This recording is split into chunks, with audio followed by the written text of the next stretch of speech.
देखिए भाई, हम जो चैप्टर पढ़ने जा रहे हैं वो है मैट्रिक्स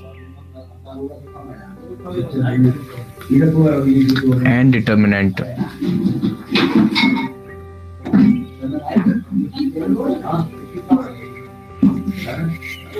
मैट्रिक्स एंड डिटर्मिनेंट्स। इसमें सबसे पहले पढ़ना तो हमको मैट्रिक्स चाहिए, पर मैट्रिक्स हम तब तक नहीं पढ़ सकते जब तक कि हम डिटर्मिनेंट नहीं पढ़ सकते, क्योंकि मैट्रिक्स में यूज डिटर्मिनेंट का होगा। तो हमको पहला टॉपिक पढ़ना पड़ेगा इसमें डिटर्मिनेंट। और डिटर्मिनेंट पढ़ने के लिए आपको तीन चीज आनी चाहिए, दो चीज आनी चाहिए सॉरी। एक आपको माइनर के बारे में पता होना चाहिए कि माइनर क्या चीज होती है, और एक आपको कोफैक्टर के बारे में पता होना चाहिए कि कोफैक्टर क्या चीज होती है। अगर ये दोनों चीज आपको पता है तब आप डिटर्मिनेंट निकाल सकते हैं। तो सबसे पहले मैट्रिक्स को डिफाइन कर देता हूँ। मैट्रिक्स अभी पढ़ाने नहीं है, पहले तो डिटरमिनेंट पढ़ाएंगे। मैट्रिक्स हमारा होता है कोई भी स्क्वायर फॉर्मेट में, कुछ भी होता है हमारा स्क्वायर या रेक्टेंगल फॉर्मेट में, इस बॉक्स टाइप में कुछ भी सेट्स ऑफ अरेंजमेंट होता है, नंबर का अरेंजमेंट होता है, कुछ भी रो और कॉलम में। ये इसको हॉरिजॉन्टल को हम रोज कहते हैं और ये वर्टिकल को हम कहते हैं कॉलम्स। तो इसमें एक कॉलम ये हो गया, एक कॉलम ये हो गया। थोड़ी बहुत तो आपको नॉलेज होगी, मैं बेसिक बता रहा हूँ, जब मैट्रिक्स पढ़ाऊंगा तब पूरा बताऊंगा। ये जैसे तीन कॉलम बन गए और इसमें तीन रोज हो गई, ये होते हैं मैट्रिक्स। इसका अरेंजमेंट होता है नंबर्स का इस फॉर्मेट में। पर हमको पहले पढ़ना है डिटर्मिनेंट, तो सबसे पहले हेडिंग डाल लेते हैं डिटर्मिनेंट।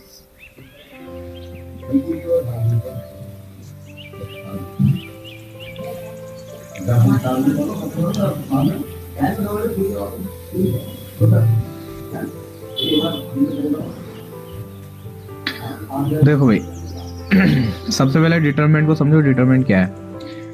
डिटर्मिनेंट को डिनोट करने का तरीका, नोटेशन जो है डिटर्मिनेंट की, वो ये होती है। जैसे हमारे पास मान लो कोई, अज्यूम कर लो कि ए हमारी कोई मैट्रिक्स है। थोड़ी देर को आपने मैट्रिक्स पढ़ा नहीं है, पर अज्यूम कर लो मैट्रिक्स ए है। इस फॉर्मेट में मैंने आपको बताया, मान लो कोई मैट्रिक्स दे रखी है A B C D, 2x2 की मैट्रिक्स दे रखी है। अभी मैट्रिक्स पढ़ाऊंगा सब समझाऊंगा। ये रोज होते हैं और ये हमारे कॉलम्स होते हैं, ठीक है। तो हमें डिटर्मिनेंट निकालना है, तो डिटर्मिनेंट का सिंबल होता है वो ये वाला। इसको अगर इस लाइन से दिखाते हैं हम तो इसको कहते हैं डिटर्मिनेंट, और इसको हम बॉक्स टाइप से दिखाते हैं तो इसको कहते हैं मैट्रिसेस। तो सबसे पहले डिटर्मिनेंट की बात करें तो इसका, जैसे मैं ये मान लो मैंने ए मैट्रिक्स के बराबर है, तो हमें डिटर्मिनेंट निकालनी है। तो डिटर्मिनेंट ऑफ ए निकालना है हमें, डिटर्मिनेंट ऑफ ए कैलकुलेट करना है, तो सिंबल तो उसका ये होगा। अब डिटर्मिनेंट निकालने के लिए पहले आपको दो चीज आनी चाहिए, माइनर और कोफैक्टर। तो पहली हेडिंग डाल लीजिए डिटर्मिनेंट के अंदर, माइनर्स।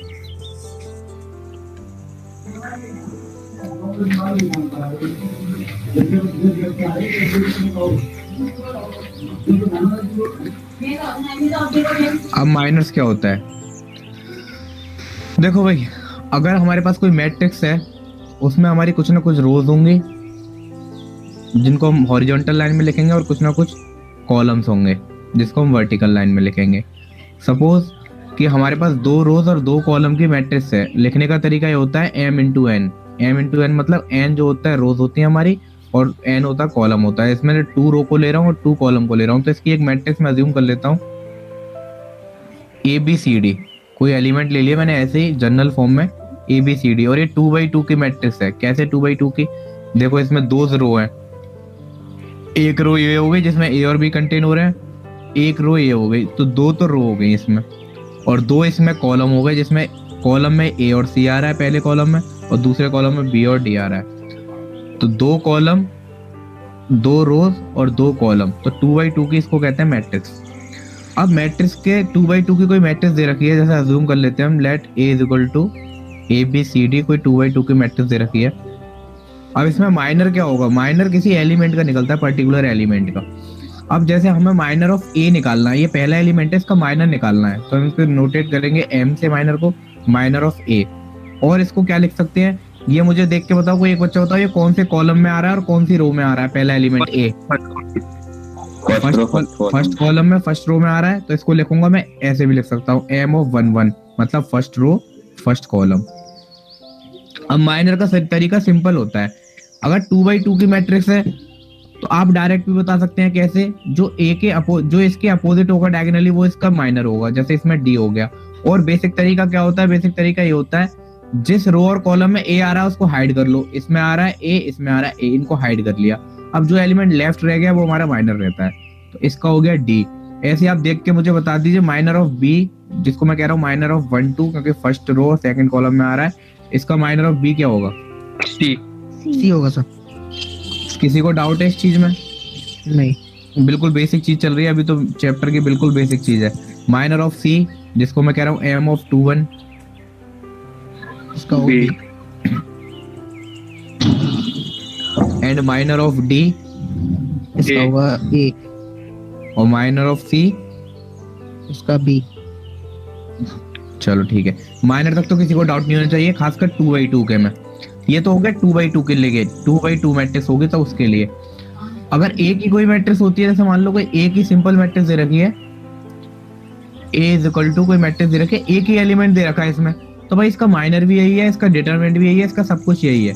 एक की तो बात ही नहीं करनी, एक मैट्रिक्स का कभी कुछ नहीं आता। हमें 2/2 की बात करनी है और उससे ऊपर की बात करनी है।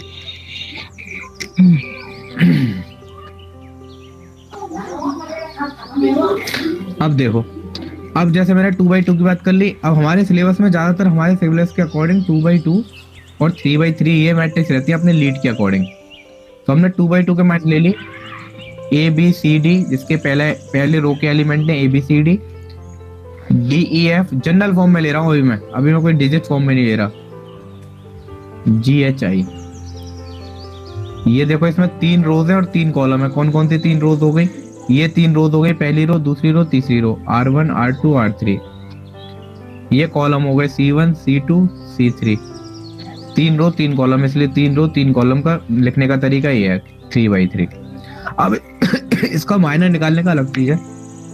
इसका माइनर निकालने का तरीका, जैसे माइनर ऑफ ए निकालना है, तो बताओ ए कौन सी रो और कौन से कॉलम में आ रहा है? First row first column. अब निकालने का तरीका ये देखो आप, कि जैसे माइनर ऑफ ए निकालना है तो बेसिक तरीका, हम जिस रो में ए आ रहा है, ए देखो किस रो में आ रहा है, पहली रो में, तो पहली रो को हाइड कर लिया। किस कॉलम में आ रहा है? फर्स्ट कॉलम में आ रहा है, फर्स्ट कॉलम को हाइड कर लिया। तो हमारे पास बचा क्या? E F H I. इसी फॉर्मेट में लिखना है, इसी सीक्वेंस में जिसमें मैं लिख रहा हूँ। अभी मैं इसके लिए इतना छोड़ देंगे। अब इसके बाद इसका डिटरमिनेंट कैलकुलेट करना है 2/2 का, वो मैं अभी थोड़ा आगे बताऊंगा। अभी 3/3 में माइनर का पहला टर्म ऐसे निकलेगा। अब जैसे minor of B, minor of B में कौन सी रो और कौन से कॉलम में आ रहा है, कोई बताएगा? ये आ रहा सेकंड रो, नहीं फर्स्ट रो सेकंड कॉलम जी। अब देखो माइनर ऑफ बी कोई मुझे बताए किस फॉर्मेट में लिखूं मैं? सबसे पहले किस में आ रहा है, किस रो में आ रहा है? इस वाली रो में आ रहा है, इस वाले कॉलम में आ रहा है, इसको हाइड कर दिया। बचा क्या? डी बचा, जी बचा, एफ बचा, आई बचा। इसी फॉर्मेट में लिखना है, डिटरमिनेंट का सिंबल लगा के, determinant of D F G I, D F G I. अब देखो यहाँ पे दोबारा से बताऊं, इससे पहले ही आपको बता दूं, कोई भी 2/2 की मैट्रिक्स दे रखी है, ए बी सी डी, मान लो यही मैट्रिक्स दे रखी है ए बी सी डी, इसका डिटरमिनेंट ऑफ ए निकालना है हमको। तो देखो भाई 2/2 का इसलिए बता रहा हूँ पहले क्योंकि यहाँ पे थोड़ा सा यूज है, वरना लास्ट में पूरा डिटरमिनेंट पढ़ाऊंगा तब बताऊंगा थोड़ी देर बाद। इसका 2/2 का डिटरमिनेंट क्या होता है? इसका ये देखो, जहां से एलिमेंट स्टार्ट होते हैं इनको हम कहते हैं principal diagonal. Principal diagonal, diagonal तो ये वाला भी है पर ये प्रिंसिपल नहीं है। प्रिंसिपल डायगोनल वो होगा जहां से एलिमेंट हमारा स्टार्ट हो रही है मैट्रिक्स, इसको कहते हैं प्रिंसिपल डायगोनल। तो 2/2 का मैट्रिक्स कैसे निकलता है? प्रिंसिपल डायगोनल के एलिमेंट का product A into D minus of opposite diagonal का एलिमेंट प्रोडक्ट में एडी पहले इनका मल्टीप्लाई करा माइनस बीसी। ये डिटरमिनेंट का फॉर्मूला समझ लो या फिर तुम कुछ भी समझ लो, डिटरमिनेंट ऐसे कैलकुलेट होगा 2/2 का। अब मुझे ये बताओ कि अगर इसमें, अब ये मुझे दिख रहा है 2/2 के 2 ही रो है 2 कॉलम है और डिटरमिनेंट का सिंबल लग रहा है बाहर, तो इसकी वैल्यू में क्या लिखूं डिटरमिनेंट की कैलकुलेट करके? EIHF minus HF। अब कोई और बच्चा बताए इस वाले में मैं क्या लिखूं? DC minus GH। DI minus GF। पहले इसमें बताओ, इसमें किसी को कोई डाउट है? कुछ नहीं करना है, 2/2 का माइनर हो तो सिंपल जो अपोजिट डायगोनल एलिमेंट होता है वो माइनर हो जाता है। 3/3 में सबसे पहले तो उसको हाइड करो और फिर जो बच रहा है उसका डिटरमिनेंट निकाल दो। अब मुझे सभी बच्चे कैलकुलेट करके बताएंगे माइनर ऑफ ई। पहले तो इस फॉर्मेट में बताएंगे यहाँ पे कौन सी रो कौन सा कॉलम लिखूं, इसके बाद मुझे माइनर बताएंगे कैलकुलेट करके और पूरा आंसर बताओ इसका क्या होगा। माइनर ऑफ ई ऊपर लिख रहा है, आपकी कॉपी में भी लिख रहा होगा, मेरे में भी लिख रहा है, यहाँ से देख लीजिए आपको नहीं दिख रहा तो। माइनर ऑफ ई बताना है इस वाले एलिमेंट का।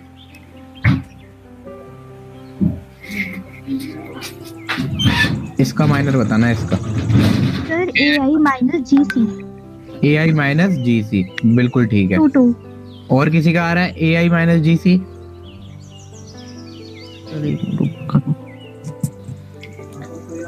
सर बाहर एक बच्चा है, उसे ज्वाइन कर लो।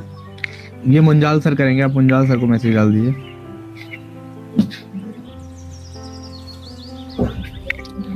देखो यही आ रहा होगा। एलिमेंट्स 2 2। 2 2, बहुत बढ़िया। मैं देख लूं इस बैच में कितने लड़के हैं। अमीशा गुप्ता, अमृता शाह लड़का है लड़की है? सर गर्ल्स हूँ। ओके। अनन्या अग्रवाल, मतलब गर्ल्स के अच्छे खाते हैं फ्लैक्स में। सौम्या वशिष्ठ, प्रशांत, हिमांशु, गीतांजलि यादव, ध्रुव, चलो एक सेकंड बैच में भी आप में भी हो गया। अमिश, अजीत, अभिषेक तो बहुत बैचों में है। आयुष रंजन, चलो बढ़िया। देखो भाई ये तो हुई माइनर की बात, छोटी सी बात। अब माइनर आप सभी एलिमेंट का निकाल सकते हैं। मैंने 3 एलिमेंट का निकाल के दिखाया, और एलिमेंट का आप निकाल सकते हो ना खुद से, इसमें टाइम वेस्ट नहीं करते हैं, तो छोटी सी चीज है बहुत। अब अगली हेडिंग डालो cofactor.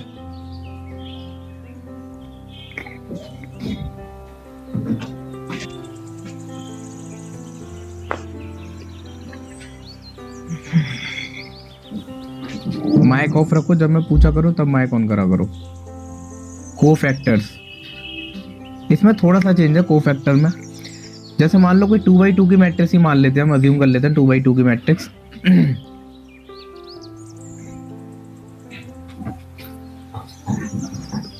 A is equal to ABCD। अभी मैं खाली जनरल फॉर्म में ले रहा हूँ, जब क्वेश्चन कराऊंगा तब इसके न्यूमेरिकल फॉर्म में लूंगा। कोई मैट्रिक्स है ABCD, 2/2 की मैट्रिक्स है। अब माइनर की बात हो गई। अब कोफैक्टर को सबसे पहले C से डिनोट करते हैं। जैसे कोफैक्टर, ये भी एलिमेंट्स का निकलता है। Cofactor of A, cofactor A मतलब कि कोफैक्टर ऑफ कौन सा एलिमेंट 1 1, सबको पता है। अब कोफैक्टर का जो जनरल फॉर्मूला होता है, कोफैक्टर का फॉर्मूला होता है -1 की power row plus column into minor of det element. अगर यहाँ पे 1 1 है तो माइनर ऑफ 1 1, और यहाँ पे कोफैक्टर ऑफ 1 2 1 है तो रो प्लस कॉलम और माइनर ऑफ 2 1। ये फॉर्मूला होता है। आपको माइनर आता है, बस आपको प्लस माइनस का खेल करना है इसके अकॉर्डिंग। रो प्लस कॉलम, अब देखो इसमें ये रो होता है, ये कॉलम होता है, तो -1 की पावर रो प्लस कॉलम मतलब 1 + 1 कर दूं, और माइनर ऑफ 1 1, तो इसका आंसर बताओ क्या आएगा? डी, सिंपल डी, क्योंकि 2/2 में तो कोई चक्कर ही नहीं है। अब कोई भी एक गर्ल बताए, कोफैक्टर ऑफ C का कोफैक्टर बताए कोई।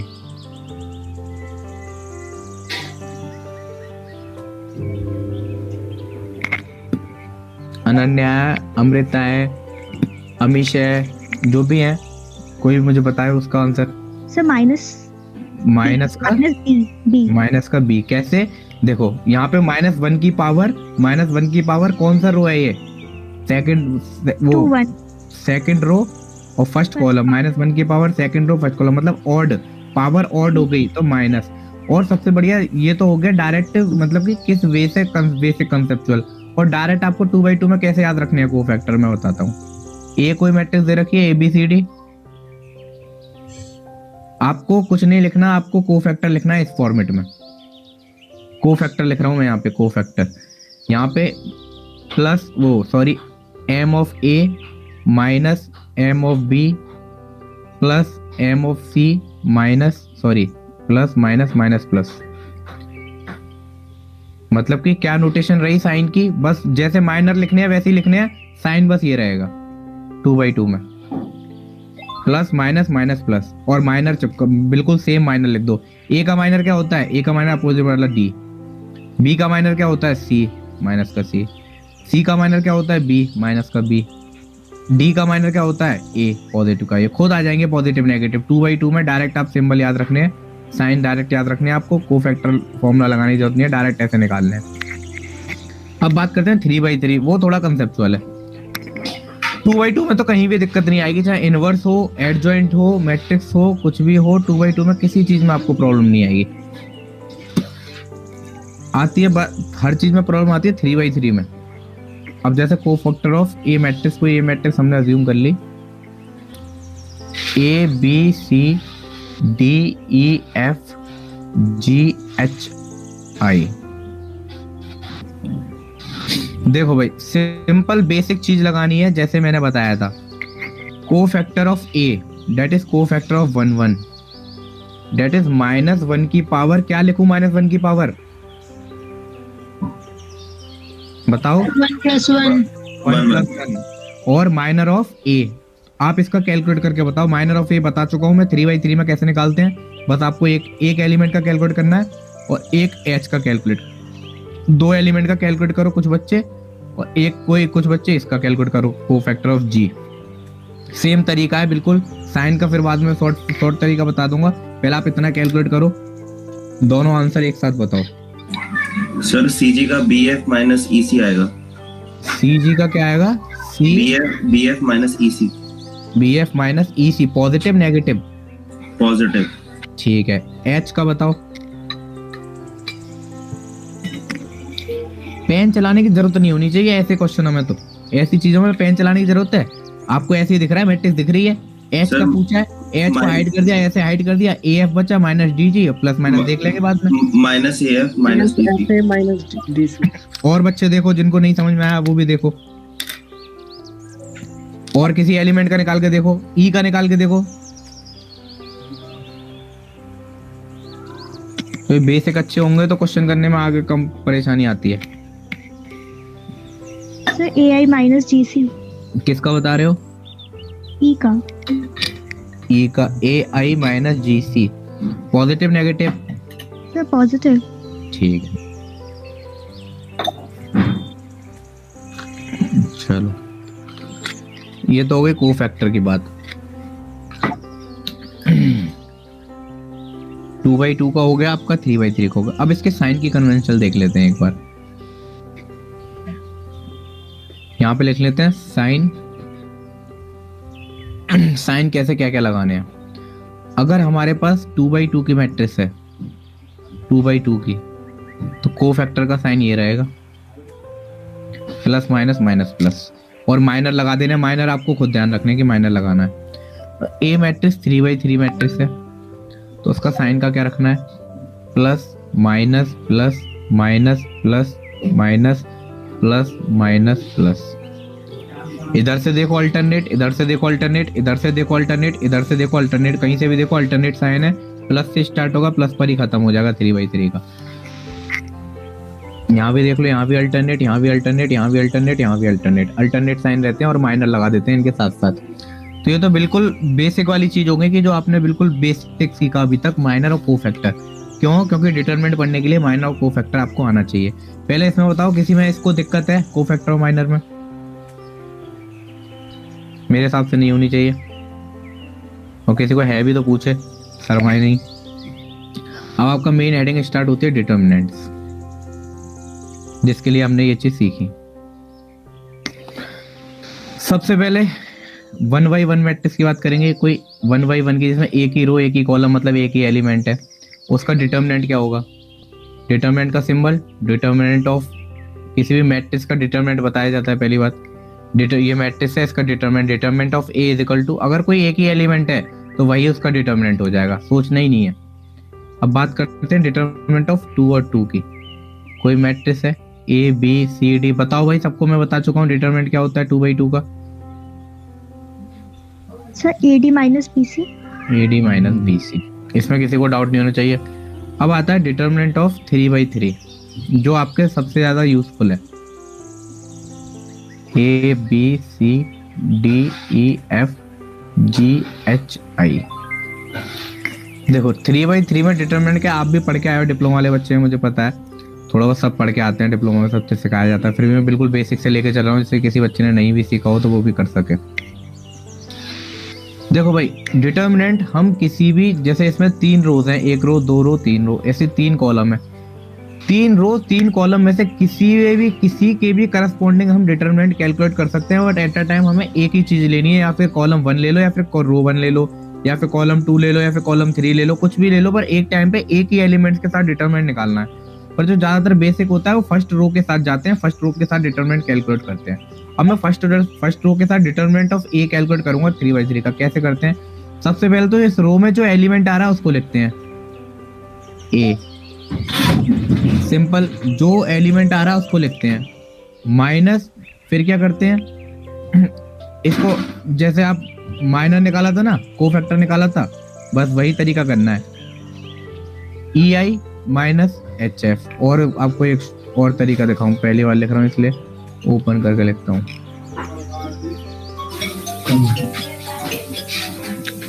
देखो क्या करना है, सबसे पहले जो एलिमेंट आ रहा है, और बेसिक बताता हूँ, -1 की पावर रो प्लस कॉलम, तो मेन चीज है इसकी, और एलिमेंट जिसका हम निकाल रहे हैं, जिस एलिमेंट के थ्रू निकाल रहे हैं, और जो उसका माइनर होगा वो, बस ये चीज होती है निकालने का तरीका। अब जैसे डिटरमिनेंट ऑफ ए निकाल रहे हैं हम, अब जैसे पहले रो के अकॉर्डिंग निकाल रहा हूँ, इसके अकॉर्डिंग, ए बी सी के अकॉर्डिंग, ए बी सी के अकॉर्डिंग। तो पहले तो सबसे पहले -1 की पावर आर प्लस कॉलम 1 + 1 2 होगा, -1 की पावर 2 कितना होता है? +1 -1 की पावर 2 1। तो इसको लिखने का कोई फायदा नहीं है। फिर लिखेंगे जो एलिमेंट जिसका निकाल रहे हैं, सबसे पहले ए है तो ए एलिमेंट, और इसका माइनर के लिए मैं अभी ऐसे लिख लेता हूँ, इसको ऐड करा, इसको ऐड करा, E F minus H I, power row plus column second element. पूरी एक रो कंप्लीट करनी है, फर्स्ट एलिमेंट हो गया, सेकंड रो के साथ माइनस की पावर कितनी आएगी?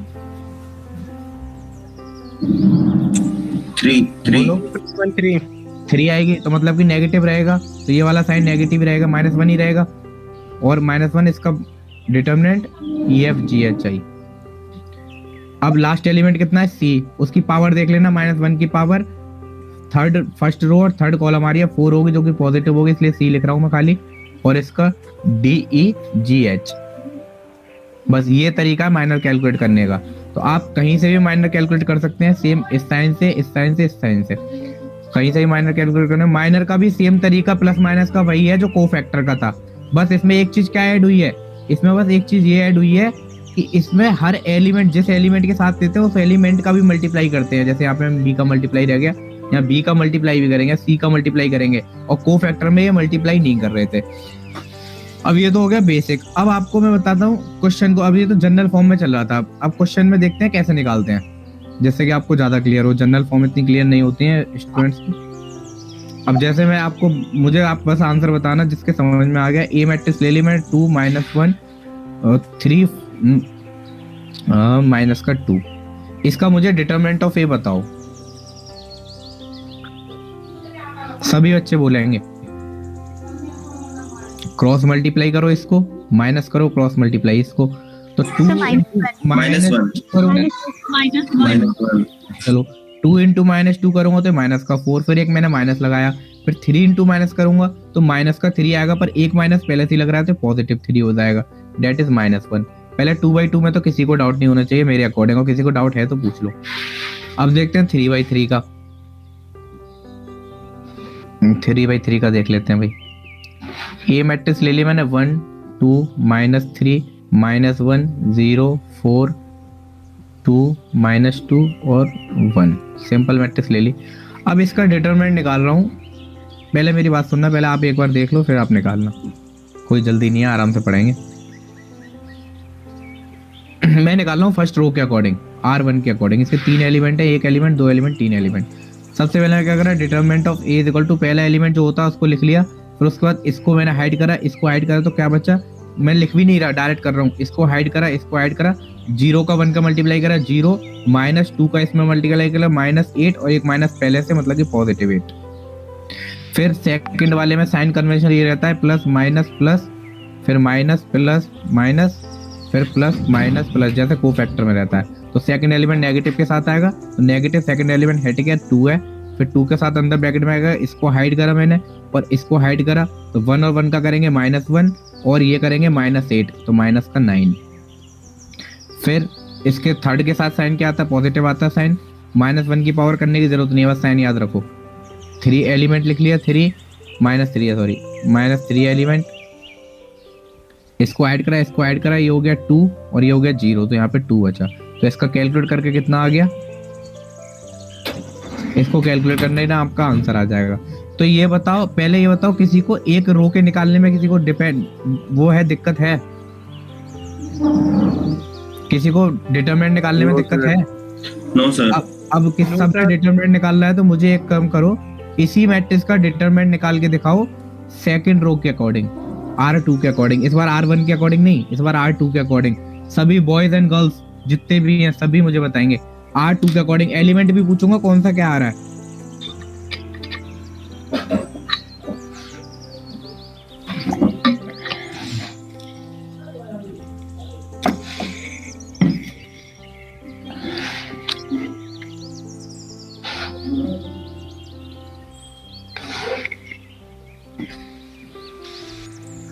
इतनी देर लगेगी? हाइड ही तो करना है, और क्या करना है? डिटरमिनेंट पे तो ऐसी प्रैक्टिस बना लेना। अभी तो बेसिक ही क्लास है, आज तो पहली क्लास में क्या ही होता है, बिल्कुल बेसिक ही चलता है। अभी चैप्टर तो आप देखोगे आगे बड़ी बड़ी चीजें।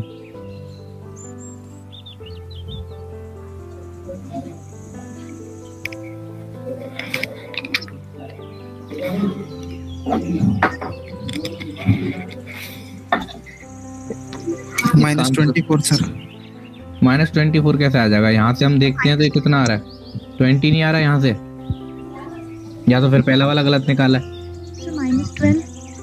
नहीं 20 आना चाहिए, डिटरमिनेंट कहीं से भी निकालो सेम आना चाहिए। या तो पहला वाला गलत निकाला है, जो ये निकाला हुआ है शायद ये गलत होगा, या तो प्लस माइनस में गलती हुई है। तो ये देखो 20 ही आएगा ना कैलकुलेट करके, ये 12 बचे, 12 में 8 गए 20, ये तो 20 आएगा। अब देखो मैं निकाल के देखता हूँ, चेक कर लेता हूँ कि मैंने गलत निकाला, शायद हो सकता है मेरा ही गलत हो गया प्लस माइनस में। सबसे पहले -1 है, तो -1 और ये वाला पहला वाला साइन किसका आता है, माइनस के साथ, तो माइनस माइनस प्लस हो जाएंगे 1। फिर मैंने क्या करा, इसको हाइड करा, इसको हाइड करा, ये हाइड करा और ये हाइड करा, तो ये बचा 2 और माइनस के 6, 2 माइनस के 6 माइनस का 4। फिर दूसरा 0 है, इसको छोड़ ही दो। फिर लास्ट वाला माइनस के साथ होता है -4। 4 को मैंने इसको हाइड करा और इसको हाइड करा, तो क्या बचा माइनस का 2 और माइनस का 4, माइनस का 2 माइनस का 4 माइनस का 6। तो ये कितना हो गया, माइनस का 4 और ये कितना हो गया, प्लस का 24, डेट इज 20। अब देखो आप एग्जैक्ट दोनों डिटरमिनेंट सेम आ रहे हैं कि नहीं, आपका पता नहीं कैसे गलत आ रहा था। आपने गलत, मैं बताऊं कैसे करा होगा। मैंने आपको ये बताया था कि ये साइन हमेशा ध्यान रखना, क्योंकि आपको -1 की पावर करनी पड़ती है ना, तो आप डायरेक्ट साइन याद रखो। पहला एलिमेंट देखो मैंने माइनस के साथ दिया, क्योंकि -1 था, एक मैंने माइनस के साथ और लिया, माइनस माइनस पॉजिटिव हो गए थे। लास्ट दूसरा एलिमेंट तो 0 तक कुछ भी मल्टीप्लाई करो 0 ही आएगा, और फिर लास्ट वाला एलिमेंट फिर मैंने माइनस के साथ लिया, देखो माइनस। अब मैं आपको एक क्वेश्चन दे रहा हूँ, अभी सभी ट्राई करना, कैसे भी निकालो, किसी भी रो किसी भी कॉलम के अकॉर्डिंग, कोई फर्क नहीं पड़ेगा, आंसर हमेशा सेम आएगा। डिटरमिनेंट ऑफ ए निकालना है, डिटरमिनेंट दे रखा है 8 - 7 6 0 1 0 2 -4 5। इसका डिटरमिनेंट बताना है आपको, सबसे शॉर्ट तरीके से बताना और जल्दी बताना। सभी बच्चे ट्राई करें, और फिर ये भी बताऊंगा मैं ये वाला एग्जाम्पल ही क्यों लिया। सभी स्टूडेंट जिसको जो समझ में भी ना आए पूछे, अभी तो बिल्कुल बेसिक चल रहा है। अगर ये बेसिक नहीं आएगा समझ में तो फिर आगे का चैप्टर खराब है। बेसिक जरूर समझ के चलना है। बताओ कितनी देर लग रही है? 28। नाम बताओ अपना। अनन्या। अनन्या का 28 आया, और किसी का आया? सर 28। और लड़कों में किस किस का आया है? सर करण। करण का, चलो करण को तो मैं जानता हूँ। और किसका आया है? सर हिमांशु। 28 सर। चलो भाई 28 आ रहा है। 28 आपने किसके अकॉर्डिंग निकाला 28? First row, second row, third row? जी, मैंने बस इसलिए क्वेश्चन कराया था। 0। आप हमेशा डिटरमिनेंट कैलकुलेट करें उस रो और उस कॉलम के अकॉर्डिंग करें जिसमें नंबर ऑफ जीरो जितने ज्यादा हो। जितने नंबर ऑफ जीरो ज्यादा होंगे उतने कम टर्म कैलकुलेट करने पड़ेंगे। देखो इसके अकॉर्डिंग निकालता हूँ, पहली रो के अकॉर्डिंग 3 टर्म कैलकुलेट करेंगे, इसके अकॉर्डिंग निकालता हूँ 3 टर्म कैलकुलेट करने पड़ेंगे। फर्स्ट कॉलम के अकॉर्डिंग निकालता हूँ तो 3 टर्म कैलकुलेट करने पड़ेंगे, 2 टर्म, सॉरी जो एक जीरो है, यहाँ पे भी 2 टर्म। और सबसे कम टर्म किस में कैलकुलेट करने पड़ रहे हैं भाई? इस वाली रो में। क्यों? क्योंकि इसमें 2 तो जीरो ही है, क्योंकि एलिमेंट का मल्टीप्लाई होता है, 2 टर्म तो वैसे ही जीरो हो गए। बस बीच वाले का साइन देखो क्या होता है, माइनस प्लस माइनस प्लस होता है, प्लस का 1 लगाया और 1 को हाइड करा और देखा ये 40 हो गया, ये माइनस का 12 हो गया, तो आंसर 28। जिसमें नंबर ऑफ जीरो ज्यादा हो उसी को पकड़ो, भले ही एक ही हो तो एक वाले को पकड़ लो, दो हो तो दो वाले को पकड़ लो, किसी को भी पकड़ो, कैलकुलेशन में इजीनेस रहेगी। अब बताओ पहले डिटरमिनेंट हर कोई कैलकुलेट कर लेगा तब तो मैं आगे बढ़ूं। Yes sir. इसका एक तरीका और होता है जिसको सोरस मेथड कहते हैं, पर उसका तुम यूज नहीं करोगे पूरे चैप्टर में। डिटरमिनेंट निकालने का एक और तरीका होता है जिसमें मैट्रिक्स टाइप की बनाते हैं, उसको कहीं यूज नहीं करोगे क्वेश्चन में, तो उसको कराना बेकार है, टाइम वेस्टिंग है। कराने को तो मुझे कोई प्रॉब्लम नहीं है, पर उसका यूज नहीं आएगा कहीं भी, बस एक अल्टरनेट मेथड है इसका निकालने का, तो उसको तो हम छोड़ते हैं अभी। अब थोड़ी सी डिटरमिनेंट के क्वेश्चन करने से पहले डिटरमिनेंट की प्रॉपर्टीज भी पढ़ेंगे। तो सबसे पहले डालो प्रॉपर्टीज ऑफ डिटरमिनेंट। प्रॉपर्टीज से पहले चलो मैं आपको एक दो क्वेश्चन करा देता हूँ कि कॉमन लेना सिखा देता हूँ कि डिटरमिनेंट में से कॉमन कैसे लेते हैं। देखो भाई, कॉमन लेना सिखा रहा हूँ, डिटरमिनेंट में से कैसे कॉमन लेते हैं। कोई डिटरमिनेंट दे रखा है, determinant of A is equal to 2, -4, 6, 1, 3, 9, 6 और 2 ऐसे दे रखा है। सबसे पहले हमेशा याद रखना, डिटरमिनेंट में से कॉमन लेने के लिए सबसे पहले ये सिंबल होना चाहिए डिटरमिनेंट का, तभी डिटरमिनेंट बना जाएगा। उसमें से कॉमन लेने के लिए आप एक टाइम पे एक ही रो में से या फिर एक कॉलम में से कॉमन ले सकते हैं, कुछ भी कॉमन ले सकते हैं। अब देखो यहाँ पे सारे 2 के मल्टीपल हैं, 2 to the 4, 2 to the 6, तो पूरे कॉलम पूरी रो में से मैं 2 कॉमन ले सकता हूँ। पहले बताओ 2 कॉमन ले सकता हूँ मैं? Yes sir. तो मैंने क्या करा, जो कॉमन लूंगा मैं बाहर लिखूंगा उसको, और जब मैंने यहाँ से 2 कॉमन ले लिया तो यहाँ पे कितना बचा? 1 और यहाँ पर -2 3। अब देखो इसमें से तो कुछ कॉमन नहीं आएगा, 1 3 2 में से, तो ये तो ऐसे ही रहेगा सेम 1 3 2, ये तो कॉमन ही नहीं आया वरना कुछ। अब नीचे वाले में से देखो क्या कुछ इसमें से कुछ कॉमन ले सकता हूँ, इस रो में से 3 कॉमन ले सकता हूँ। तो जो कॉमन लेंगे उसको बाहर लिखते जाएंगे मल्टीप्लाई में। तो 3 कॉमन लिया तो कितना बचा ये? 1 3 2। कॉमन इसलिए लेते हैं क्योंकि देखो इसकी कैलकुलेशन करते तो यहाँ पे बड़ी बड़ी वैल्यू थी, डिटरमिनेंट निकालते, तो अब देखो यहाँ पे छोटी छोटी वैल्यू कैलकुलेट करनी पड़ेंगी, तो छोटी कैलकुलेट आप इजीली कैलकुलेट कर सकते हो और बाद में इसका मल्टीप्लाई कर दो जो वैल्यू यहाँ से निकल के आए। इस चीज का डिटरमिनेंट बताओ कोई मुझे निकाल के। 3/3 का है और बाद में जो आंसर है उसको 6 के साथ मल्टीप्लाई कर देना। कम से कम 2 से 3 बच्चों का आंसर मैच करना चाहिए, तभी मैं मानूंगा आपने ठीक निकाला है।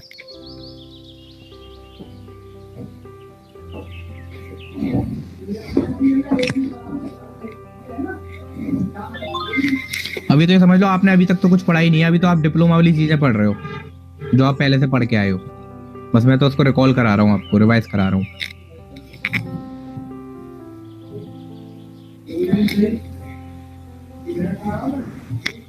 सर 0 आएगा इसमें।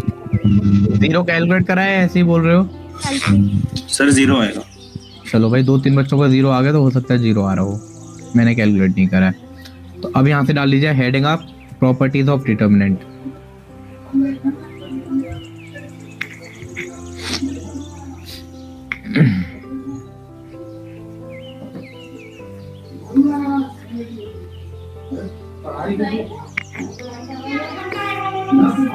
पढ़ाई किसी को बंदे बनवा से ना वो मैंने कहा भाई तो पढ़ाई है, भाई पढ़ाई है तो काम नहीं करोगे।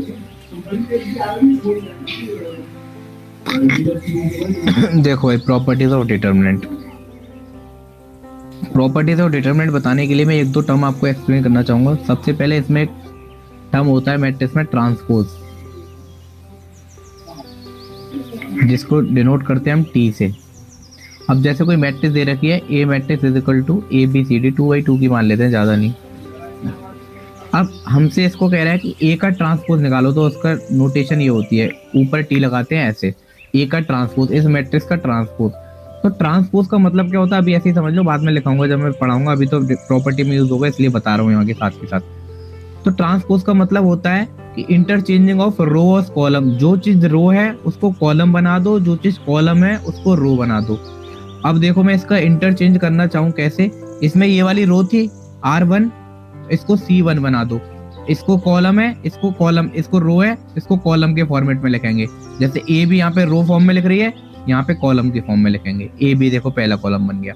यहाँ पे सी डी दूसरी रो है, यहाँ पे दूसरा कॉलम बना दो सी डी, तो ये इसका हुआ ट्रांसपोज। हमने क्या करा, इसकी पोजीशन को इंटरचेंज कर दिया, बस को रो को कॉलम बना दिया, कॉलम को रो बना दिया। चेक कर लो आप एक बार। अब देखें बी मैट्रिक्स, एक और मैट्रिक्स देखते हैं 3x3 की। 3x3 में क्या है, A B C D E F G H I. अब देखो यहाँ पे मुझे कोई बताए कि किसको कैसे मैं इंटरचेंज करूं। ये पहली रो है, इसको पहले कॉलम में डालना है। पहले कॉलम में कैसे लिखेंगे, ए बी सी करके। दूसरे कॉलम में क्या लिखूं मैं, D E F sir, then D H I. बस ये इसका ट्रांसपोज हो गया, ए ट्रांसपोज। ट्रांसपोज में क्या है कि रो को कॉलम से चेंज करना है, इंटरचेंज करना है, रो को कॉलम से, कॉलम को रो से, बस ये है ट्रांसपोज। अब इसकी एप्लीकेशन देखते हैं, मतलब प्रॉपर्टी देखते हैं डिटरमिनेंट के अंदर। डिटरमिनेंट के अंदर पहली प्रॉपर्टी आती है ट्रांसपोज की। कैसे, क्या कहता है पहली प्रॉपर्टी में, डिटरमिनेंट ऑफ ए बराबर होगा किसके, अगर उसका ट्रांसपोज निकाल के डिटरमिनेंट निकालते हो तो आपस में वो बराबर होंगे। कैसे, इस प्रॉपर्टी को प्रूफ करते हैं, मतलब प्रूफ क्या, थोड़ा सा एक्सप्लेन करते हैं। जैसे 2/2 का ले लेता हूँ, एक डिटरमिनेंट है मुझे दे रखा है 2 3 4 5 दे रखा है। इसका डिटरमिनेंट बताओ जल्दी से। -2 -2, सबका -2 आ रहा है। अब देखो हमारे पास ए मैट्रिक्स है ये, अब इसका ए ट्रांसपोज कितना होगा, ट्रांसपोज बताओ कितना होगा, इसका ट्रांसपोज कितना होगा इस मैट्रिक्स का। क्या लिखूं मैं किसमें, 3 कॉलम हो जाएगा, 4 5 कॉलम हो जाएगा। अब मतलब है ट्रांसपोज का डिटरमिनेंट निकालना है, तो निकालो इसका डिटरमिनेंट कितना आएगा, वो भी वही आएगा -2 -2 ही आएगा। तो बस ये प्रॉपर्टी इतना बता रही है डिटरमिनेंट की प्रॉपर्टी। या तो आप ट्रांसपोज करके डिटरमिनेंट निकालो या फिर सिंपल डिटरमिनेंट निकालो, आना सेम ही है। क्यों, क्योंकि खाली पोजीशन ही तो चेंज हो रही है, डिटरमिनेंट को कोई फर्क नहीं पड़ेगा इस चीज से। तो डिटरमिनेंट पहली प्रॉपर्टी बस यही बता रही है, या फिर तुम सीधे डिटरमिनेंट निकालो या फिर एडजॉइंट करके निकालो, कहीं हो सकता है ऐसा question they they determinant of A they they, determinant of A adjoint पूछे, तो बस आपको ये करना है ट्रांसपोज, सॉरी ये ट्रांसपोज पूछता है तो पहली प्रॉपर्टी तो ये। दूसरी प्रॉपर्टी देखते हैं। दूसरी प्रॉपर्टी, डिटरमिनेंट ऑफ ए, कोई दो मैट्रिक्स है, मान लो कोई ए मैट्रिक्स है, 2/2 की और कोई बी मैट्रिक्स है 2/2 की। क्या करना पड़ेगा, पहले मल्टीप्लाई करो, पहले इसको मैट्रिक्स मल्टीप्लिकेशन होता है वो आगे आएगा, पहले इन दोनों को मल्टीप्लाई करो, देन उसका डिटरमिनेंट कैलकुलेट करो। और नहीं तो आपको ये वाली चीज नहीं करनी, आपको मल्टीप्लाई करने में टाइम लगता है, फिर डिटरमिनेंट निकालने में बहुत टाइम लग जाएगा। आप इंडिविजुअली कैलकुलेट कर लो और दोनों के डिटरमिनेंट को मल्टीप्लाई कर दो। जैसे मैट्रिक्स ए दे रखी है हमारे पास, ए मैट्रिक्स दे रखी है हमारे पास 2 -2 4 0, ये दे रखी है हमारे पास। और बी मैट्रिक्स दे रखी है हमारे पास -1 2, ये दे रखी है। अब इसने पूछा क्वेश्चन में determinant of A into B, तो पहला तरीका तो ये है कि जिसको ये प्रॉपर्टी याद नहीं होगी ऐसे इंडिविजुअली लिख सकते हैं, वो पहला तरीका क्या करेगा, इन दोनों मैट्रिक्स को मल्टीप्लाई करेगा जिसमें कि टाइम लगेगा अच्छा खासा, उसके बाद डिटरमिनेंट कैलकुलेट करेगा तो और ज्यादा टाइम लगेगा। और दूसरी, अगर आपको किसी को प्रॉपर्टी याद है तो क्या करो, इसका इंडिविजुअल डिटरमिनेंट निकालो, इसका इंडिविजुअल डिटरमिनेंट निकालो और दोनों को मल्टीप्लाई कर दो, सेम ही आएगा। जब मैं मैट्रिक्स मल्टीप्लिकेशन पढ़ा दूंगा तब आप देख लेना, ट्राई करके दोनों का सेम आएगा। अभी तो आप डायरेक्ट बताओ, इसका निकालो, दोनों का मल्टीप्लाई करके आंसर बताओ। -4 और किसी का आ रहा है, ये 8 हो जाएगा, ये कितना हो जाएगा 5 - 2 5 - 6 -1, इन दोनों का मल्टीप्लाई, माइनस का 8 आ रहा है जी सर, -8। चलो ये सेकंड प्रॉपर्टी हुई।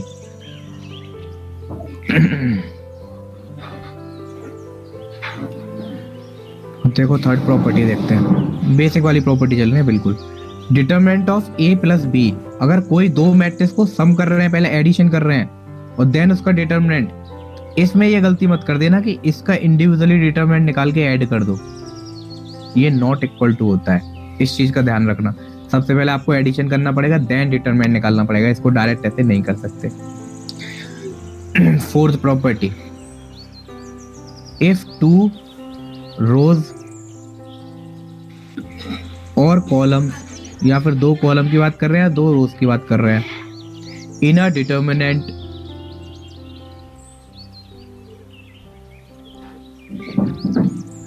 आर सेम, और ब्रैकेट में लिख लो और आइडेंटिकल, और ब्रैकेट में लिख लो और प्रोपोर्शनल।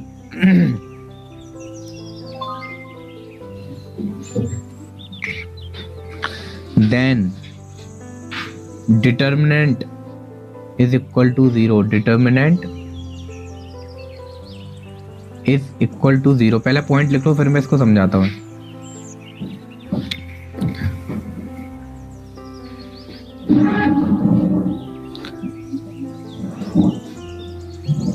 लिख लिया पॉइंट सभी ने? एक्सप्लेन करूं?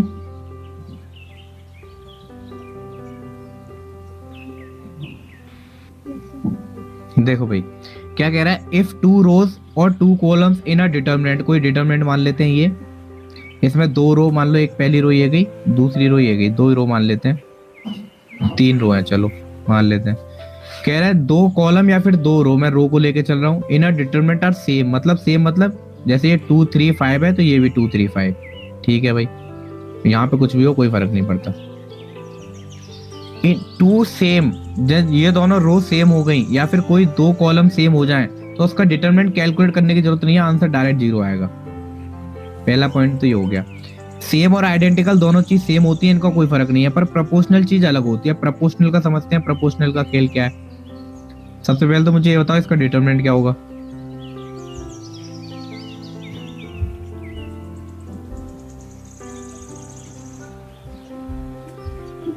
इसका डिटरमिनेंट कैलकुलेट करके बताओ। 0 होगा। कैसे? दो कॉलम सेम है, ये वाले दोनों कॉलम सेम है, डिटरमिनेंट डायरेक्ट 0, आप कैलकुलेट करने की जरूरत नहीं है। अब देखो आइडेंटिकल और सेम का मतलब तो ये होगा, आता है प्रोपोर्शनल की बात। प्रोपोर्शनल क्या कहता है, अगर डिटरमिनेंट ऑफ ए हमारे पास ये दे रखा है 1 2 -3, और ये दे रखा है 2 4 -6, और ये दे रखा है 1 -1 5, 3, ये दे रखा है। तो ये क्या कह रहा है, देखो इसमें देखो 2 का पहले एलिमेंट में 2 का मल्टीप्लाई कर दे, नीचे वाली चीज आ जाएगी। इस एलिमेंट में 2 का मल्टीप्लाई कर दे, नीचे वाली चीज आ जाएगी। इस एलिमेंट में 2 का मल्टीप्लाई कर दे, नीचे वाली चीज आ जाएगी। मतलब कि हर एलिमेंट का मैं प्रोपोर्शनल देखूं तो 1/2 का प्रोपोर्शनल है, देख लो। 2/4 करूंगा तब भी 1/2 आएगा, -3/6 करूंगा तब भी 1/2 आएगा, तो 1/2 आएगा। तो इसका आंसर भी 0 आता है। कैसे? ये तो हो गया प्रोपोर्शनल वाली चीज से। इसका आंसर इसलिए 0 आता है, क्यों भाई? देखो इसमें से तुम 2 कॉमन ले सकते हो, 2 कॉमन ले लो इस वाले में से, 2 कॉमन ले लो तो 1 2 -3, नीचे से 2 कॉमन लिया इस वाले में से तो 1 2 -3 बचा ना, तो दो रो सेम हो गई, वैसे भी आंसर 0 होना था। और आपको डायरेक्ट प्रोपोर्शनल दिख रहा है तो आप डायरेक्ट आंसर 0 कर सकते हैं। पहले बताओ ये 2 पॉइंट क्लियर है कि नहीं? Yes sir. सर ये दूसरा समझ नहीं आ रहा। दूसरा वाला ये है, देखो कोई भी मैं आपको एलिमेंट देता हूँ और एलिमेंट देता हूँ, कोई मैट्रिक्स देता हूँ, इसमें समझने वाला ऐसा कुछ था नहीं वैसे। -3 4 5 0 6 8 9 -6 सॉरी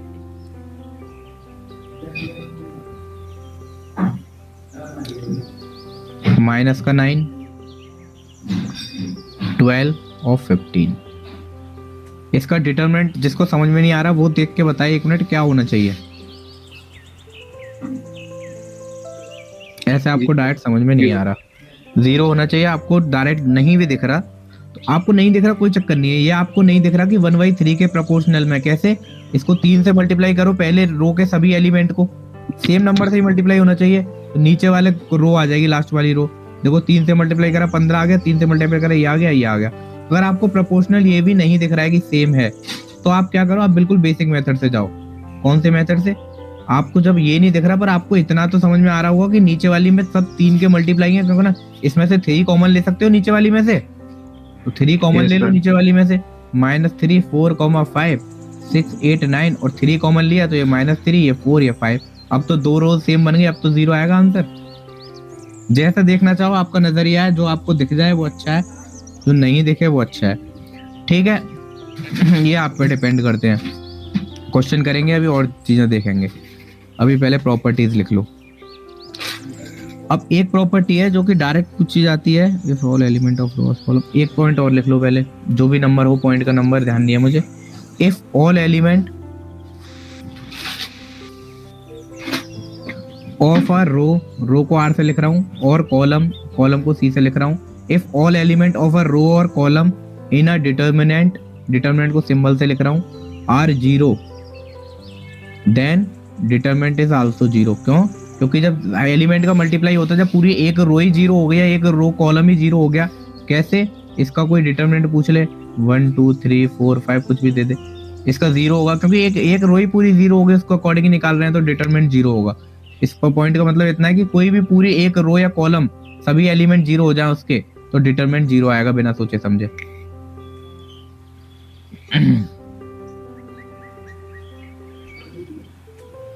एक प्रॉपर्टी और आती है जिसका आप यूज नहीं करेंगे पर फिर भी लिखना पड़ता है।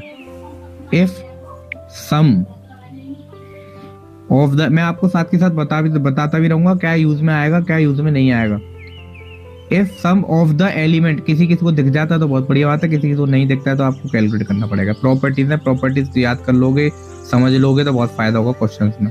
If sum of the element of each element, if sum of the element of each row or column is zero, then determinant is also zero। मतलब क्या कह रहा है कि कोई भी रो या कॉलम के ईच रो और कॉलम के, जैसे ये ले लो मैं -1 -3 4 7 2 -9 5 -5 0। अगर आपको दिख जाता है तो ठीक है, नहीं दिखता तो आप समझिए कैसे। इसने कहा sum of each element of each row, हर रो के या फिर हर कॉलम के इन एलिमेंट का सम करो। पहली वाली रो के एलिमेंट का क्या आ रहा है, सम करना है -4, ये +4 0। इसका सम करो दूसरी वाली रो का, 0 सर। इसका रो 0। देखो भाई, हर ईच रो का आना चाहिए या फिर ईच कॉलम का आना चाहिए। ऐसा नहीं एक रो ले लो एक कॉलम ले लो, नहीं, या तो सारे रो लो या फिर सभी कॉलम लो। अगर इनका सम 0 है, कितनी भी बड़ी डिजिट लिख रही हो, और उसने छोटा सा फंडा लगा रखा है, उसने इतनी बड़ी बड़ी डिजिट लिखती दिखाने के लिए, -150 70 80 आपको डराने के लिए इतनी बड़ी बड़ी लिख दी, और उसमें एक ट्रिक लग रही हो क्या पता, फिर लिख दी -350, फिर लिख दी 150 200, ऐसे बड़ी बड़ी डिजिट लिखती, कुछ भी लिख दो, मान लो यहाँ 5 भी ले लिया, -50। इसका डिटरमिनेंट पूछ रहा है। अब बहुत बच्चे तो देख के छोड़ देंगे, इतनी बड़ी बड़ी वैल्यू में बहुत टाइम लगेगा, पर जिसको प्रॉपर्टी याद होगी वो डायरेक्ट कर सकता है। कैसे? हर रो का 0 बन रहा है तो इसका ओवरऑल डिटरमिनेंट होगा 0 होगा। प्रॉपर्टी आपके ऊपर, आप कितनी याद रख पाते हैं और कितनी अप्लाई कर पाते हैं। ये वाली प्रॉपर्टी बहुत कम याद रहती है, बहुत कम स्टूडेंट को याद रहती है, फिर भी अगर किसी को याद रहती है और कभी ऐसा क्वेश्चन आ जाता है तो थोड़ा सा ध्यान रखना। अब देखो, एक जो इंपॉर्टेंट प्रॉपर्टी है जो कि बहुत बार लीट में प्रॉपर्टी ही डायरेक्ट पूछी गई है। कैसे? एक इससे पहले मैं आपको एक चीज बताना चाहूंगा। अगर हमारे पास कोई एक पॉइंट लिखना है, इसी के नीचे ए मैट्रिक्स दे रखी है, ABCD। अब क्या करा उसने, किसी कांस्टेंट से, मतलब K से, कांस्टेंट मतलब K कुछ भी हो सकता है, A का मल्टीप्लाई कर दिया, तो इस पे, इसमें इसके डिटरमिनेंट पे क्या फर्क पड़ेगा वो तो बात की बात है। सबसे पहले मैट्रिक्स में क्या होगा, मैट्रिक्स में ये होगा कि अगर K का मल्टीप्लाई कर रहे हैं किसी मैट्रिक्स में, ये पहले मैट्रिक्स ये थी, अब मैट्रिक्स ये बनी ओवरऑल, तो इसके हर एलिमेंट के साथ K का मल्टीप्लाई हो जाएगा, मतलब कि ये KA हो जाएगा, ये KB हो जाएगा, ये KC हो जाएगा, ये KD हो जाएगा। ये तो हो गई मैट्रिक्स की बात। अब इसका अगर हम डिटरमिनेंट निकालें तो इसका डिटरमिनेंट क्या होगा, ABCD। अगर हम इसका डिटरमिनेंट निकालें तो इसका डिटरमिनेंट क्या होगा, KA KB KC KD, ये होगा। पर आप एक चीज ध्यान देना, अभी इसमें से देखो सब में K आ रहा है तो K कॉमन ले सकते हैं, डिटरमिनेंट में कॉमन ले सकते हैं जब एक्स्ट्रा आ रहा है, तो समझना इस चीज को, ये प्रॉपर्टी समझा रहा हूं मैं, फालतू नहीं समझा रहा। इसमें से K कॉमन ले सकते हैं। कॉमन लेने का तरीका, एक टाइम पे या तो एक रो में से ले लो या कॉलम में से ले लो। पहली रो में से कॉमन लिया मैंने K, तो यहाँ पे बचा AB। फिर नीचे वाली में भी दिख रहा है मुझे K, तो मैंने एक और K कॉमन लिया तो K इंटू K स्क्वायर हो गया, तो यहाँ पे बच रहा है CD। तो आपने देखा ये डिटरमिनेंट किसके बराबर देख रहा था, ABCD वाला किसके बराबर देख रहा था, ये डिटरमिनेंट ऑफ,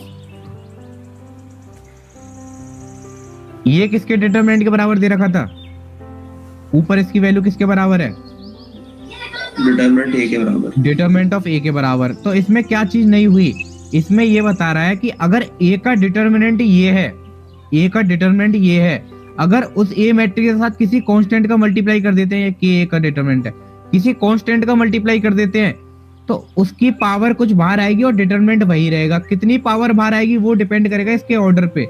ये 2/2 की मैट्रिक्स थी इसलिए 2 पावर बाहर आई। अगर 3/3 की मैट्रिक्स होती तो k की पावर 3 बाहर आती और a। अब इसको प्रॉपर्टी के थ्रू समझते हैं कि जो कि प्रॉपर्टी है, पहले लिखते हैं फिर समझते हैं। प्रॉपर्टी नंबर 6 आपके में जो भी हो 10, 8 जो भी लिख लेना। If determinant of a is equal to lambda, given दिया हुआ है, determinant of a is equal to lambda given दिया हुआ है पहले से, then determinant of ka is equal to k की पावर n into determinant of a, that is k की पावर n इंटू लैम्डा। पहले तो इतना लिखो फिर मैं इसको बताता हूँ। मतलब ये क्या कह रहा है, ये कह रहा है कि एक चीज का डिटरमिनेंट हमको मैट्रिक्स का गिवन था कि जिसकी कुछ ना कुछ वैल्यू दे रखी थी लैम्डा। लैम्डा कुछ भी हो सकती है, 2, 3, 4 कुछ भी, मैंने एक जनरल ले ली। अब क्या कर रहा है, इस मैट्रिक्स में इसने किसी कांस्टेंट का मल्टीप्लाई कर दिया, तो उसका डायरेक्ट निकालना है हमें, मल्टीप्लाई करने के चक्कर में ना पड़े हमें। जब एक वैल्यू गिवन दिया उसी से निकालना है उसका यूज करके। तो क्या करना है, जो कांस्टेंट है उसकी पावर n लिख देनी है और जो ऊपर वाले का डिटरमिनेंट है वो इसके साथ लिख देना है। तो k की पावर n, तो n क्या होगा, यहाँ पे n लिख लो, order of matrix, order of matrix. अगर ऑर्डर 3 हुआ, मैट्रिक्स का ऑर्डर 3 हुआ तो k की power 3 into determinant of a। अब इसको समझते हैं एक एग्जांपल से, इसी प्रॉपर्टी को। ये प्रॉपर्टी अच्छी है, इसके ऊपर क्वेश्चन आ जाते हैं भाई, ध्यान रखना।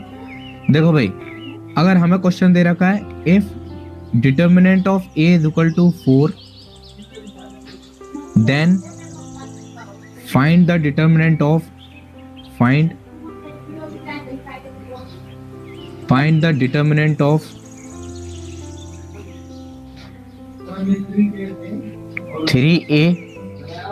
3a matrix, then find the determinant of the 3a where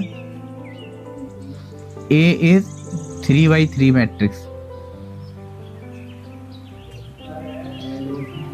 बताओ भाई कैलकुलेट करके, जिसको समझ में आई प्रॉपर्टी, वरना मैं तो समझाऊंगा ही।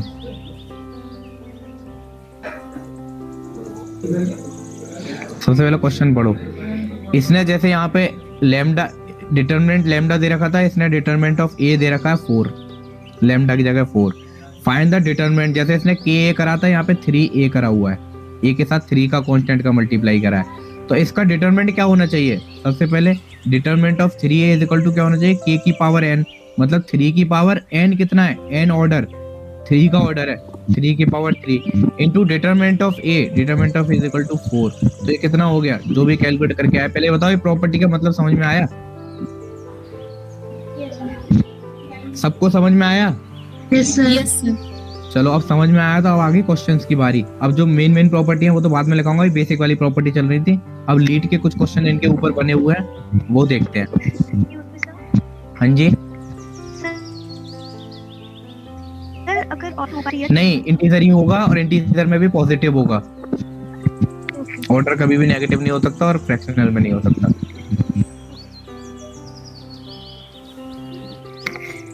देखो अभी एक एग्जाम्पल क्वेश्चन है ये, अब आपको सॉल्व करने हैं। 5 का स्क्वायर, 5 का क्यूब, 5 की पावर 4, सब चीज लगानी है जैसे भी आपको करना है, सॉल्व करना है बस। 5 की पावर 3, 5 की पावर 4, 5 की पावर 5, 5 की पावर 4, 5 की पावर 5, 5 की पावर 6।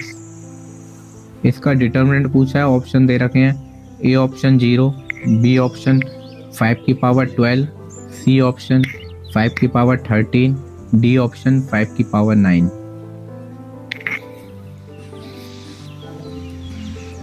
सर 0। और कोई आंसर बताना चाहता है कुछ भी?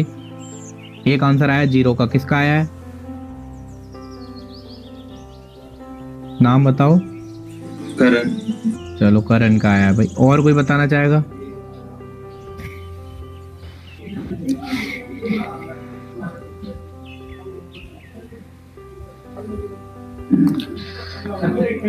पूछना स्टार्ट करता हूँ। ध्रुव, ध्रुव आप बताओ। ध्रुव आवाज आ रही है ध्रुव मेरी? Yes sir. आपने करा है सॉल्व? नहीं सर, अभी कर रहा करो, हूँ। ट्राई करो। हर बच्चा ट्राई करना चाहिए। क्लास में खाली बैठने से कोई फायदा नहीं है। पेन पेपर चलाओगे, समझोगे तभी फायदा है, वरना खाली बैठने से बोरिंग क्लास हो जाती है। अमीशा गुप्ता आपने करा? सर कर रहे हैं अभी। गीतांजलि? यस सर, अभी कर रहे हैं। Ananya? Sir doing. Tushant? Sir 0 ही लग रहा है। लग रहा क्या होता है यार, पेपर में तुक्के मार के आओगे क्या? होगा सेम और आइडेंटिकल मैट्रिक्स है। जी आयुष ने सही बताया। सौम्या वशिष्ठ? सर कर ही रहे हैं, सोच। कब तक कर पाओगे? करो, ट्राई करो। करण ने तो आंसर दे ही दिया। देखो भाई, आपका देखने का तरीका है। मुझे तो, मैंने तो देखा डायरेक्ट यहाँ पे 5 का मल्टीप्लाई कर दूं, यहाँ पे 5 का मल्टीप्लाई कर दूं, यहाँ पे 5 का मल्टीप्लाई कर दूं, तो मुझे दिख गया डायरेक्ट प्रोपोर्शनल बन रहा है, तो आंसर वैसे भी 0 हो गया। और कुछ बच्चों को ये भी नहीं दिख रहा, तो कुछ बच्चों ने क्या करा, पहले वाले में 5 की पावर 2 कॉमन दिख रही है, तो 5 की पावर 2 कॉमन ले ली। 5 की पावर 2 कॉमन ले ली तो कितना बचा? 1 5 5 की पावर 2। दूसरे में 5 की पावर 3 कॉमन दिख रही है, 5 की पावर 3 कॉमन ले ली, बाहर मल्टीप्लाई में आ गया 1 5 5 की पावर 2। तीसरे में, तीसरा देखने की जरूरत नहीं थी, जब ये दो सेम बन गए तो आंसर वैसे भी 0 हो गया। क्वेश्चन टफ था क्या? क्वेश्चन टफ था क्या? देखने का तरीका है बस, पूरा क्वेश्चन सॉल्व करने की जरूरत नहीं थी। मुझे तो डायरेक्ट दिख गया कि यहाँ पे इसमें इसका 5 का मल्टीप्लाई हो रहा है, सेम इसमें हो रहा है, सेम ही वैल्यू से मल्टीप्लाई होना चाहिए। ऐसा नहीं इससे 5 का हो रहा है या 4 का हो रहा है या 3 का, सेम चीज से। अगर -2 का हो रहा है तो सब जगह -2 का होना चाहिए, जैसे भी आए सेम। अब एक और क्वेश्चन करते हैं। अब ये क्वेश्चन मैंने समझा दिया कैसे। अब अगला क्वेश्चन में आप थोड़ा सा दिमाग लगाएंगे। अच्छा क्वेश्चन दूंगा वो वाला, थोड़ा सा दिमाग का यूज करो, थोड़ा सा सोचो क्या कॉमन आ सकता है, किस में से क्या कॉमन निकाल सकते हैं। If A B C M N P X Y Z is equal to K। इसकी वैल्यू K हुई दी है गिवन, इस वाले डिटरमिनेंट की वैल्यू K गिवन दी हुई है। देन इस चीज का यूज करना क्वेश्चन में, जब कुछ गिवन दिया होता है तो उसका कुछ ना कुछ यूज दिया होता है। देन डिटरमिनेंट दे रखा है आपको 6A 2B 2C 3M N P 3X Y Z is equal to option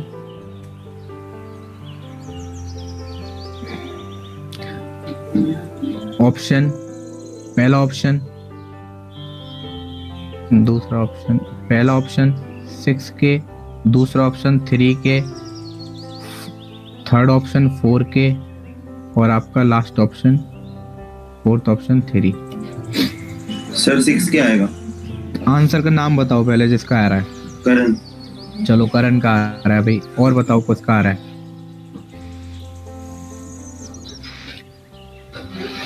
करो बैच, फोर्थ बैच वाले बच्चों करो, लगाओ थोड़ी सी अकल। एक चीज की गिवन दे रखी है, इसको इस फॉर्म में इसका यूज करो, इसको इस फॉर्म में बनाओ, यहाँ से कुछ कॉमन वॉमन लो, ऊपर वाली चीजें दिखने लगेंगी। सोचो, थोड़ी सी हिंट दे रहा हूँ। पहले वाले में से 2, पहली रो में से 2 कॉमन आ सकता है। 6K किसका आ रहा है? सर अनन्या। अनन्या का। और क्या आएगा? सर 6 फर्स्ट ऑप्शन है। चलो बहुत बच्चों का आ रहा है। अब मैं किसी एक बच्चे से पूछूंगा, वो मुझे डिफेंड करेगा। सौम्या आपका आंसर आया? नहीं सर अभी नहीं। अच्छा, आप अभी प्रोसेसिंग में हो। अनन्या आपका आ गया था है ना? Yes sir. आप एक्सप्लेन करिए अब। सर पहले फर्स्ट रो में से हमने 2 कॉमन लिया। एक मिनट, मैंने 2 कॉमन ले लिया तो मेरे पास बचा यहाँ से 2 कॉमन लेने के बाद 3A B और C। देन सर बाकी ऐसे कैसे एलिमेंट्स लिख दिए एज इट इज लिख दिए। सर। फिर फर्स्ट कॉलम में से 3 फर्स्ट कॉलम में से मैंने देखा 3 3 आ रहा था, मैंने 3 कॉमन ले लिया, तो यहाँ पे A B C M N P X Y Z और बाहर बन गया 6। इसकी वैल्यू हमारे पास गिवन है, इसकी वैल्यू हमारे पास कितनी गिवन थी? K गिवन थी, तो आंसर आ गया 6K। अब इस क्वेश्चन को थोड़ा सा मॉडिफाई कर देता हूँ, इसी क्वेश्चन को यही मॉडिफाई कर रहा हूँ। किसी को ऐसा बच्चा कोई जिसको समझ में नहीं आया हो, पहले 2 कॉमन लिया, फिर खुद ब खुद दिख गया कि इसमें से 3 कॉमन आ सकता है, तो 3 कॉमन लिया, बिल्कुल ऊपर वाला सेम बन गया, उसकी वैल्यू k गिवन थी तो 6k हो गया आंसर। इस क्वेश्चन को मॉडिफाई करने के लिए क्या करता हूँ मैं, इसकी मैं वैल्यू दे देता हूँ, कैसे भी पूछ सकता है ना क्वेश्चन में, n into k find the value of n।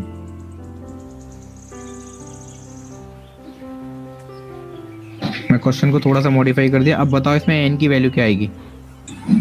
6। अब यहाँ पे k मत लगा देना, हम ऑप्शन में आंसर दे रखा हो, ऑप्शन में आंसर 6 दे रखा हो, 6 लगाना क्योंकि k तो पहले से ही गिवन है, तो आंसर 6 आएगा। किसी भी फॉर्म में पूछ सकता है, वो उस पर डिपेंड करेगा टीचर पे कि किस फॉर्म।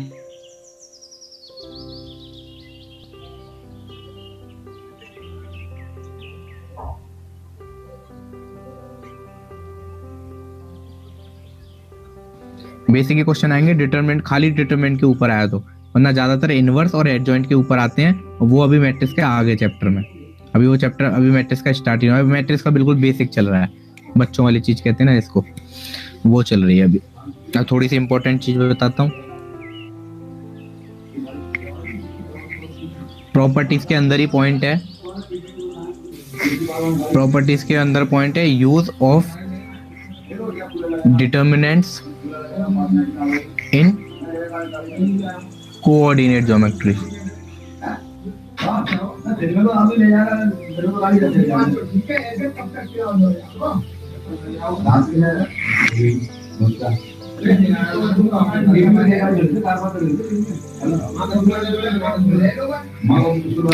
अब देखो मेरा मतलब क्या है कि ये जो डिटरमिनेंट हम पढ़ रहे हैं इसका यूज कहीं ना कहीं और भी होता होगा, खाली मैट्रिक्स में तो होता नहीं है, तो इसका यूज कोऑर्डिनेट ज्योमेट्री में भी होता है। तो कोऑर्डिनेट होता है, कुछ क्वेश्चन होते हैं कोऑर्डिनेट ज्योमेट्री के देखने में लग रहे हो तो पर वो डिटरमिनेंट से भी इजीली कैलकुलेट हो जाते हैं अगर आपको कोऑर्डिनेट ज्योमेट्री का कंसेप्ट नहीं पता, पर इन चीजों से यूज हो जाते हैं। तो पहला पॉइंट,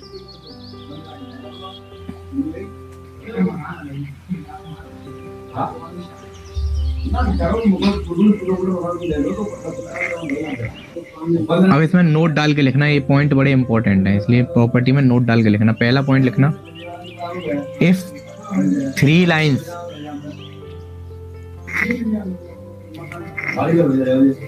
लाइन्स आर कॉन्करेंट,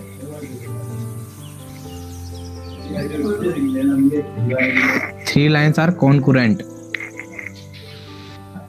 अब कॉन्करेंट का मतलब बताओ पहले तो मुझे, कॉन्करेंट का मतलब क्या होता है, किसी को पता हो?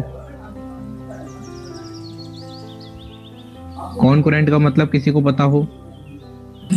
सर एक ही लाइन में 3 लाइन्स होंगी, एक ही लाइन में 3 लाइन नहीं होंगी,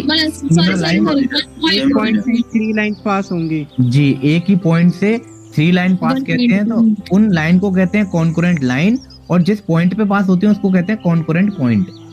सबसे पहले तो ऐसा डायग्राम बना के लिख लेना जिससे आप कभी भूलो ना, ये हो गया कॉन्करेंट पॉइंट और ये हो गई कॉन्करेंट लाइन। अब ये पॉइंट को पूरा करता हूं मैं। अब सबसे पहले बताओ लाइन की इक्वेशन होगी तो इस फॉर्म में होगी y = mx + c, ये तो सबको थोड़ा सा तो पता होगा, y = mx + c इस फॉर्म में होगी, बोलो। Yes sir. स्ट्रेट लाइन की इक्वेशन तो सबको पता है ना कि y = mx + c होती है। Yes sir. अब मैं चाहूँ तो इसको ऐसे भी लिख सकता हूँ, mx - y - c = 0। एक तरफ ले आया पूरी इक्वेशन को, एक तरफ मैंने 0 बना लिया, ठीक है। इस वाले y को मैंने इधर भेज दिया और शिफ्ट कर दिया, इधर 0 बनेगा, ये तो सबको आता होगा, बेसिक कंसेप्ट है। रेस्पॉन्स करो यार, तभी पढ़ाने में मजा आता है। यस सर जी तो बस अब मैं ये दिखाना चाह रहा था। अब इस पॉइंट को कंप्लीट करते हैं। इफ 3 लाइंस आर कॉन्करेंट, अब कौन सी 3 लाइन कॉन्करेंट है अज्यूम कर लेते हैं हम। a1x + b1y + c1 = 0, पहली लाइन की इक्वेशन ये दे दी। अब mx वाली फॉर्म में नहीं, मैंने इस फॉर्म में दे दी। कैसे? एक x कोऑर्डिनेट होगा, एक y का होगा, एक कांस्टेंट होगा, तो लाइन की इक्वेशन बन जाएगी। फिर a2x + b2y + c2, coefficient change करता जा रहा हूँ, 3 लाइन बनती जाएंगी, c2 = 0। a3x plus b3y plus c3 is equal to 0। अब ये कह रहा है इफ 3 लाइन आर कॉन्कुरेंट, ये वाली 3 लाइन आर कॉन्कुरेंट है, देन डिटरमिनेंट का क्या यूज है, then determinant of coefficient of X Y and constant, इनके कोफिशिएंट का डिटरमिनेंट देखो, पहले एक्स का कोफिशिएंट इस वाले कॉलम में a1 a2 a3, y का कोफिशिएंट इस वाले कॉलम में b1 b2 b3 और कांस्टेंट इस वाले कॉलम में c1 c2 c3, इनका ये लिखेंगे तो ये इज इक्वल टू 0 होगा डिटरमिनेंट। पहला यूज है डिटरमिनेंट का कोऑर्डिनेट ज्योमेट्री में ये वाला। अब देखो आपको किसी को प्रॉब्लम हो रही हो तो ये समझते हैं कैसे। कोई भी 3 लाइन कॉन्कुरेंट दे रखे हैं, मुझे नहीं पता कौन सी 3 लाइन कॉन्कुरेंट है, मैं इसको एग्जांपल थ्रू समझाता हूँ इसका यूज कैसे हो। पहले ये लिख लिया सबों ने, ये बताओ। नो सर प्लीज लिखो पहले, फिर मैं इसको समझाता हूँ क्वेश्चन में कैसे आ सकता है इसकी चीज।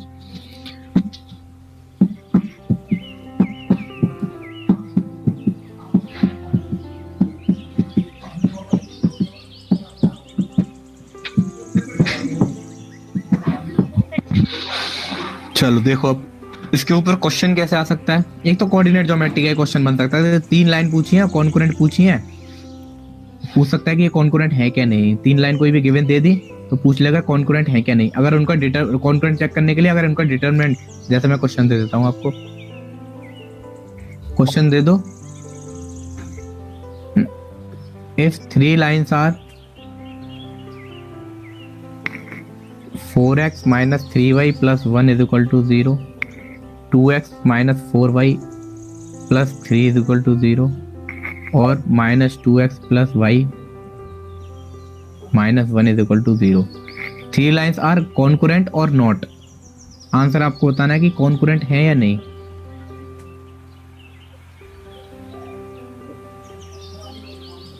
तो सबसे पहले क्या करेंगे आप, एक तो कोऑर्डिनेट ज्योमेट्री का तरीका होता है, वो तो अभी हमने नहीं पढ़ी तो हम नहीं बता सकते। तो करने का तरीका यहाँ पे क्या है, डिटरमिनेंट से करने का तरीका। सबसे पहले इसका डिटरमिनेंट कोफिशिएंट का डिटरमिनेंट लिख लो। कैसे, x के कोफिशिएंट है सारे सभी यहाँ लिख लो 4 2 -2, y के कोफिशिएंट सभी यहाँ लिख लो विद साइन। इसके कोफिशिएंट अगर मान लो यहाँ पे 0 होता है, यहाँ पे कुछ नहीं होता तो इसको 0 लिखते 1 3। अब बताओ, अब इसका डिटरमिनेंट कैलकुलेट करने के बाद अगर 0 आ जाता है तो कॉन्कुरेंट है, अगर 0 नहीं आता है तो ये नॉन कॉन्कुरेंट है। चेक करो 0 आ रहा है कि नहीं।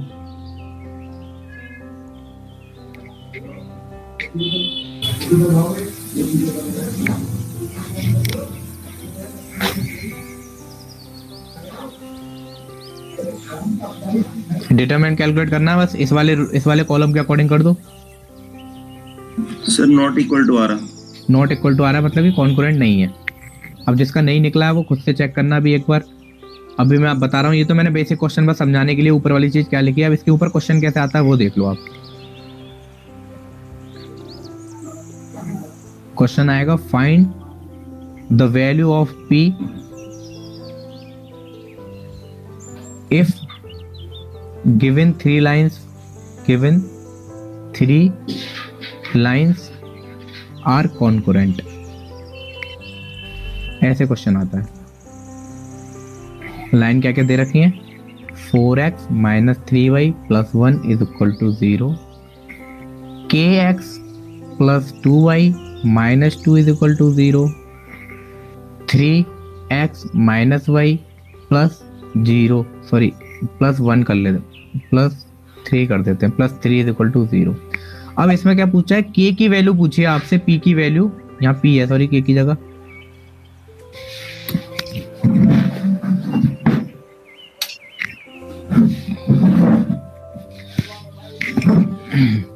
यहाँ पे p है सॉरी वैल्यू, यहाँ पे p दे रखा है। एक अननोन लाइन में एक अननोन टर्म दे दिया, उसकी वैल्यू पूछी है, कंडीशन गिवन दी हुई है कि लाइन आर कॉन्कुरेंट। तो इसको कैलकुलेट करने का तरीका मुझे बताओ, कोई कैलकुलेट बाद में करना, पहले तरीका बताओ मुझे क्या करना है। सर पहले कोफिशिएंट्स लिख देंगे हम। कोफिशिएंट ये लिख दिया हमने डिटरमिनेंट की फॉर्म में। अब कॉन्कुरेंट गिवन है तो इसको इक्वल टू 0। अब यहाँ से आप कैलकुलेट करके बताओ मुझे p की वैल्यू, बस यही मेथड लगाना है, इसलिए ये पूछा जाता है बस, और उसकी वैल्यू पूछेगा इज इक्वल टू 0। सिंपल एक इक्वेशन बनेगी, उससे आप 0 वैल्यू पुट करके निकाल लेंगे। बताओ इसकी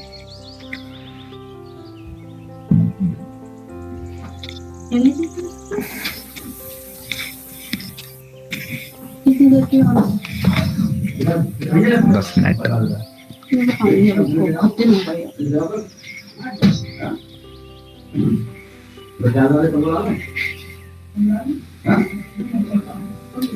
हो गया ये सबका, पी की वैल्यू निकल के आई। कर क्या रहे हो यार, पी की वैल्यू निकाल ली ना। पी किस में आ रहा है, किसी में भी ले लो, कोई फर्क नहीं पड़ता, किसी भी कॉलम से निकाल दो, इससे ही निकाल देते हैं जो बेसिक होता है। 4 से ये करा, ये हो गया 6 माइनस 2 4, माइनस का 3 तो प्लस का 3 हो जाएगा। 3 करा, ये कैंसिल आउट, ये कैंसिल आउट, 3p प्लस का 6, फिर प्लस का 1 करा, प्लस का 1 करा, ये वाला कैंसिल, ये वाला cancel, minus p minus 6 is equal to 0। बस करना क्या है, कैलकुलेट ही तो करना, आप पे कैलकुलेट नहीं हो रहा। तो ये हो गया 16 प्लस 9p प्लस 18 माइनस का p माइनस का 6 इज इक्वल टू 0। तो ये कितना हो गया, 16 और 18, ये हो गया 12 में 16 जोड़े 28, और ये हो गया माइनस का 8p इज इक्वल टू 0।